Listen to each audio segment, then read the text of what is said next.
Hello everyone, my name's Rob. I've helped a number of people and events set themselves up for success or failure, and here's some of the steps that I've developed over the years of planning. I have a military background and more than 10 years of not-for-profit, small organization fundraising. So I built this little guide as what I do when people ask for my help. This is kind of the steps I try to help them through, help put their thoughts in mind. There will be in the description of the video a sign up if you want to sign up to my email list. You can unsubscribe anytime, but it'll be an email list that I will continue to put out tidbits of information about this. So this is just the introduction to what will be a series of videos that's also posted in this playlist. In my mind, there's 6 main pieces, and this is the list of them. I'll talk about each one individually in a second, but each one in this series will be its own video. A lot of them, parts of it will be large writings I will do as part of the email list if you're interested. But this is just how I can help people all be on a bit of an understanding about some of the concepts and ideas about building.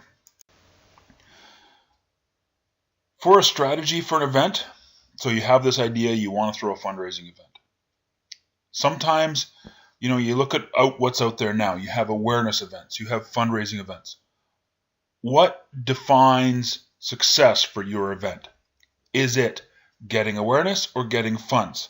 Sometimes the two are mutually exclusive. And then you have a rough idea how you want to do it. How does that plan achieve the goals you've set for yourself? And sometimes you have an idea, but that would be fun, but it may not achieve the goals in the best fashion. And this is also a time where you brainstorm as many ideas, options as you can. Because one thing that as you get going down a certain path, when someone comes up with a good idea or even just a bright idea, switching paths is not always easy. And once you've made a commitment, you may not be able to easily change it, or it may drastically alter everything else. That'll be one video. Leadership. Leadership is always a challenge when it comes to small fundraising, not-for-profit, non-profit events. And the reason is you're dealing with volunteers. They work for free, and they're all different. I would use the term snowflakes, but that's a bit more derogatory. The challenge is that everyone has different skill sets. They know what they like to do. They know what they want to do. And how does that mix into your team that will make a big difference? Organizational structure is kind of important. You have to look at how big is the team going to be, how big is your organization going to be, and complexities. Are you going to be registering as a provincial or federal not-for-profit? Do you want to go towards the ability to hand out tax receipts? These are all how to get there from here. Some of the critical responsibilities as a leader is you will have to manage finances and accountabilities, because that's the thing that can sink you the fastest. Pure and simple.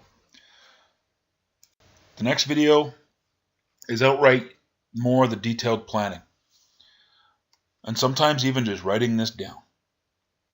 What steps are you going to take on that path to get there? What are the critical points in the path?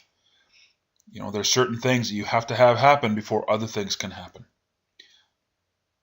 Now, I mentioned before, when you have a good idea, or sometimes you have bad ideas, have a structure of how to change the plan. What makes it worth changing the plan? Another point I will touch base on is realism. In your plan, you need to be realistic. I've seen a number of events where they always overestimate the projected success, underestimate what it takes to get there, so you end up with the thing of perceived failure. So you need to actually be realistic on your attendance or participation, especially if it's a first-time event. You're not going to expect to pack the place unless you've got some really good draws, which is possible, but you have to be realistic. So managing expectations is a key part of that explanation. Next will be about financial. Understanding these things will make or break a group. One of the things, when you start asking for people for money, they always want to know what you're going to do with it. The fundraising arena right now is full. Everyone's out there looking for something from everyone. So that means expenses, you have to understand them, know what you're spending money on.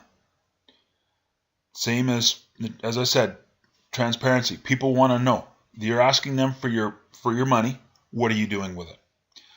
You have to keep those facets going in order to keep people wanting to give you money. Unfortunately, that's what's starting to happen. I have many stories that I can tell, and I will tell in time when I start when the mail out list gets going really well. Sponsorships. Another key one that a lot of smaller events have problems doing. Managing sponsors, and the biggest one is the difference between sponsors and donors. That's also a big thing. But managing those sponsorships, because that's where you get your biggest money. Through sponsorships, a lot of times events can be turning a profit before the first participant puts down any money. And things like that you want to have set up. So now, the day of the event. What's happening? All I can say is try to follow the plan. But also, hopefully through your planning, you've got the ideas of what to do when things don't go according to plan. Because you made plans to adapt when the plans would change. And there's always going to be things that get forgotten. Sometimes it's the volunteers that didn't show up, the volunteers that everyone thought was doing their job, who shows up and hadn't done their tasks. How to react. Reaction is everything because people are there watching you react. So that one's always an interesting one. And the last video is the final step in the process. This is acknowledging those that supported you. In golf, it'd be the follow through of your swing. A lot of events, after the event is done, they stop. Done. Okay. Away they go. Complete silence. You want to acknowledge the sponsors. You want to put out thank yous. If that's a short card, posts, things like that. Some of your sponsors, when you send them a thank you card, talk about what you feel you achieved for the value for their sponsorship.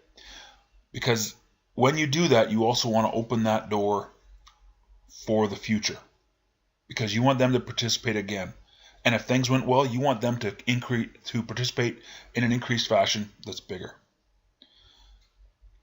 Also, this is the time to write down what you learned.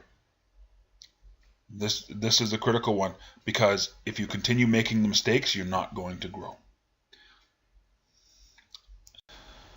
So that's the 6 steps I always try to talk to people about. I get frustrated when people do steps 2, 3, and 5 and then can't figure out why things aren't working.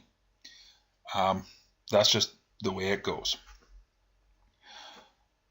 So the big summary points here is getting everyone on the same sheet of music and playing the same tune is important. My goal is to provide options and things to think about. If you put the thought behind it, a lot of things will work. In the videos that I'll be putting out, each lesson will be independent. So it'll be 6 videos of my 6 steps or lessons. But there will be some duplication. I will highlight it. So if you actually only want to follow up a different video of the playlist, so you'll be able to do that. So if you have any questions, comment in the YouTube comments below or email me at planningminion@gmail.com. So I entirely encourage signing up for the subscribe to the YouTube channel, subscribe to the email list where I'll email out all my planning thoughts, because if you're involved in fundraising, I hope to make it good information. I'll answer questions. I just want to make it beneficial to pass on the lessons I've learned after many years of doing this. So have a great day, and I hope you enjoy the videos.